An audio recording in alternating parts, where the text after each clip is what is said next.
Makakapagsinag kung mag-asawa kayong minimum wage earner at kapag tinotal niyo yung basic salary niyong mag-asawa, nga po pala, asawa lang po kasi ang allowed na maging co-borrower. Kaya pag sinag-place out na Cavite, yung RFO this year, bali kasal, mag-asawa, sila lang po ang pwede mag-combine ang salary. So kung ang basic po ninyo is mas mababa sa 18,000, edi i-combine po ninyo mag-asawa. Anyways, kayo lang namang dalawa ang allowed na mag-co-borrower. Di ba good news? Minimum wage earner, basic mo plus basic ng asawa mo, i-compute mo kung more than 18,000. Kasama naman kasi ang food, allowance, de minimis, transpo, yung pera or cola. So malaki ang chance ninyo magkaroon ng bahay. Ito naman, 5,500 lang po ang monthly ninyo, di ba po? Wala naman pong down payment ito. So may chance po ang mas maraming pamilyang Pilipino na magkaroon ng sariling bahay ngayong taon. So, ang salary required, 18,000. Basta may mga ID kayo, ang payslip mo, may contribution ng pag-ibig. Tapos, i-check po natin, isend mo po sa akin para ma-double check ko naman. And mga ID, dapat naka-change status na. And kung kasal na po, may mga marriage certificate, may ID na ng kasal. Madali lang po ang mga requirements kapag locally employed. Pag mag-asawa, one set ng requirements sa'yo, one set ng requirements sa asawa mo. Okay po, directly PM me. Kasi napapanood mo pong vlog sa likod ko, yan na po ang new and improved, mas pinaganda at mas presentable po ang pag sinag-place out ng naikabit. Kahit sabihin mong no down payment, imagine mo 10,000 lang po ang cash out mo, mag-aantay ka na lang ng approval, mag-aantay ka ng susi, pag na-loan approve, makaunang hulog sa pag-ibig, ang sunod na natin is pag-turnover na po ng susi sa inyo. Okay po?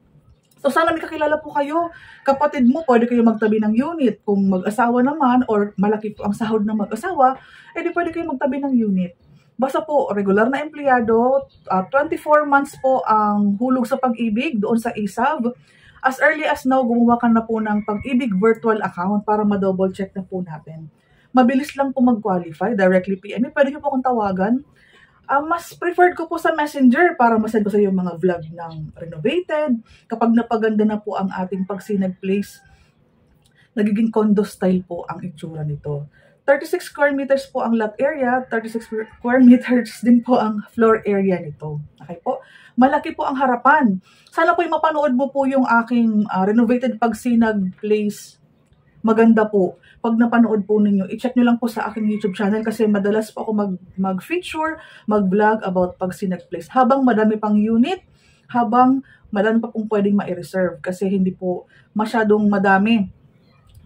Kulang-kulang 1,000 units lang po ito. At ang maganda dyan, dahil nga po 18,000 po ang basic salary, mas madami po ang qualified at mas madami po ang nag-a-avail ng no down payment. Imagine mo, semi-complete na yung bahay mo. Painted walls, ceiling, yung flooring mas pinaganda, sliding windows with eaves with gutter, mas pinaganda ang location. Okay po? Ipaprocess lang natin sa pag-ibig yung housing loan mo. Kapag na-loan approve ka, antay-antay na lang. Okay po? Dahil wala ka naman pong binabayaran kasi habang nag-aantay. So, tiyagang pag-aantay lang. Anyways, August na ngayon, September, October, November, December, January, 5 months po, kailangan po lang natin i-process yung pag-ibig housing loan mo. Siyempre po, loan kasi po yan sa pag-ibig. Ano po? Kaya kailangan po ng kaunting pasensya. Swerte na natin na wala tayong down payment. Pasensya na lang po ang inaasahan natin sa inyo at ang pag-comply po ng mga requirements. Sana nauunawaan na ang pag-ibig housing loan ay kailangan i-file sa pag-ibig, kailangan ng approval bago mo malipatan. Ano po? Maraming salamat. Directly PM po. Dahil nga po wala tayong malaking binibitawang pera for the down payment, so makakapag-ipon po kayo habang inaantay po ninyo yung bahay ninyo. Kasi minimal na lang po ang papaayos mo dahil painted walls na ano po. So ceiling na lang, partitions, vinyl tiles, and granite tiles sa baba. O kung gusto mo ipa-expand na yung likod at ipa-expand na yung harap. So makakapag-ipon po kayong mag-asawa ng pampaganda ng bahay. Okay po? So ganito po ang mga example ng mga nare-renovate na bahay. May mga pintura. Iba-iba naman po ang pwede maging hati ng 2 rooms mo sa taas. Yung sa baba naman po, madami naman pong example ng mga itsura pag may gate na. So, naka-granite tiles or naka-tiles. Depende po sa preference ng mga buyer. Depende din sa budget. Ang mahalaga po, wala po tayong malaking binibitawang pera habang inaantay mo yung bahay. Yan po yung pinaka magandang balita.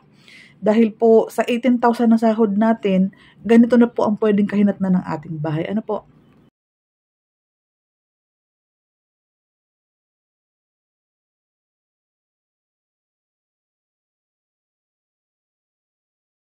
Regular employee, 18,000 basic salary. So, ito, list of requirements for our local employed applicant.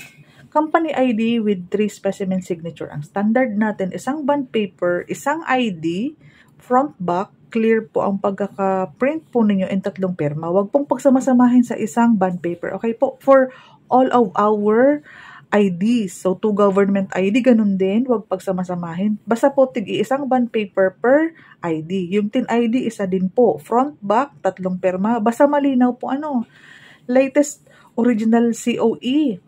Ayan po, kompleto details niyan. Ang maganda po kung ano man po ang nasa payslip, dapat po makikita din po sa ating COE. Lalong-lalo na kung 18,000 pataas po, basta dapat makita or more. Okay po? Kasi ang qualification natin is 18,000 lang naman po. Kasama mga food, minimis, allowance, ganyan po. 2 months payslip or 3 months payslip, magdala ka na po. Pag-ibig virtual, ngayon po, gumawa ka ng Pag-ibig virtual account mo. Kailangan natin yan. Mga screenshot lang naman po yan. Papaprint po. Latest ESAV and MDF, yung 7 and 8, nakukuha lang po yan sa Pag-ibig branch. Okay? Bago ka lumabas, make sure kung sino ang employer mo ngayon, dapat siya din po ang nakalagay sa ESAV mo and sa MDF. Dapat employed ka sa MDF. Okay po? Birth certificate kung single naka-PSA. Kung married naman na po, marriage contract naka-PSA. Attach ka ng 2 valid ID ng asawa mo. Naka-change status na po ba? Isang bond paper, isang ID. So, 2 valid IDs din po. Primary, pwera PhilHealth. Meralco bill, latest. Alam ko hindi nakapangalan sa iyo yan. So, pumunta ka ng barangay, kuha ka ng barangay clearance, dalhin mo yung Meralco bill kasi andun yung address. So, kukuha ka ng barangay clearance for housing loan purposes. Plakado pong address na nasa Meralco, papalagay mo po sa barangay clearance. Help seminar, punta ka sa homeful.ph, sign up with your valid email, and then follow the instructions. Reservation agreement form, nasa office po namin yan. Kailangan po natin magkita kahit po once, padala po ng mga ID, padala po ng mga dapat i-Xerox. Lahat po ng may pirma, maganda po, magawa natin yan on your tripping day plus yung 10,000. The rest kasi, halimbawa, yung latest original, yung COE mo, basta pag naka-e-signature, dapat po may nakalagay na this is system generated para wag hanapin yung pirma. Yung isa, pwedeng i-email yan kung wala pa. Pero kung meron na, dali mo po yung original. Birth certificate po, dapat sana'y wala na pong aberya sa mga spelling at sa mga corrections. Okay po? Basically, pag locally employed, sobrang bilis lang. So, directly PME para maka-tripping. Pag tripping, pwede na magdala ng mga payslip, 10,000 and mga IDs. To follow na po yung iba para mas mabilis po tayo makapag-line up dahil alam mo naman kapag mga no down payment at 18,000 ang sahod, marami po kaming applicant. Maraming salamat. Early next year, may bahay ka na.